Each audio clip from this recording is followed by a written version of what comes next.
Maraming nagpahatid ng tulong sa isang batang babaeng may sakit sa bato. Mula nang umere ang kanyang kwento dito sa One Balita Pilipinas. Ngayon, kailangan niyang muli ng ating suporta dahil kailangan niya pang maoperahan.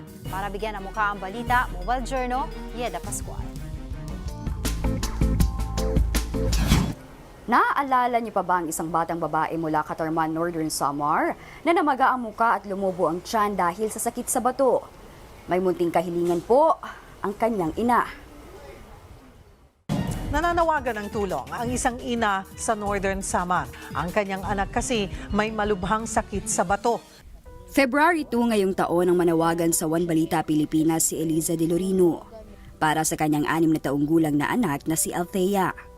Ang bata mayroong nephrotic syndrome o sakit sa bato kung saan tumatagas ang protina sa ihi kaya nagdudulot ng matinding pamamaga ng katawan. Meron naman po naghatid ng financial nung ibinalita si Althea.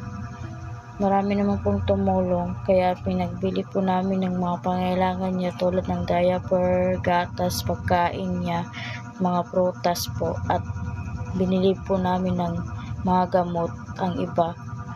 Kaya maraming salamat po. 2 beses sinalina ng dugo si Althea dahil mababa ang kanyang hemoglobin. Hindi siya maaaring operahan sa ngayon dahil siya ay anemic at hindi raw kakayanin ng katawan ng bata. Niresetahan lang po siya ng napakadaming gamot. Kaya po nagdesisyon po yung doktor na palabasin na lang po yung anak ko sa ospital dahil hindi daw pwedeng magtagal doon. Baka daw po mahawaan ng ibang sakit. Delikado daw. Ang bili ng doktor palakasin ng bata, pagkainin ng mga masusustansyang pagkain at inumin ng lahat ng niresetang gamot.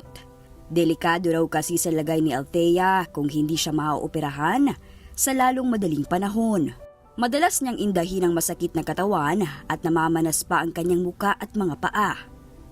Kailangan pong matanggal yung tubig sa tiyan niya dahil lumalaki lang po yung tiyan niya at yung katawan niya.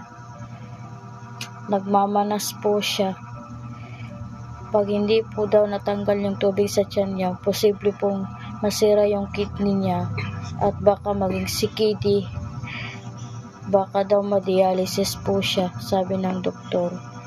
Wag naman po daw sana.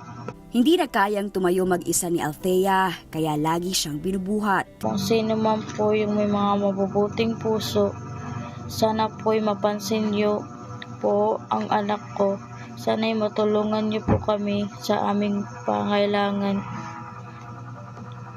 Pambili niya ng gamot at need niya din po ng wheelchair kasi hirap na po siyang maglakad dahil masakit daw yung mga paa niya.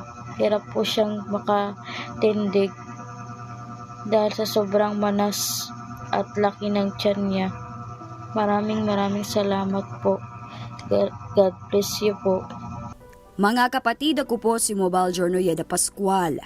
Hatid ang muka ng balita.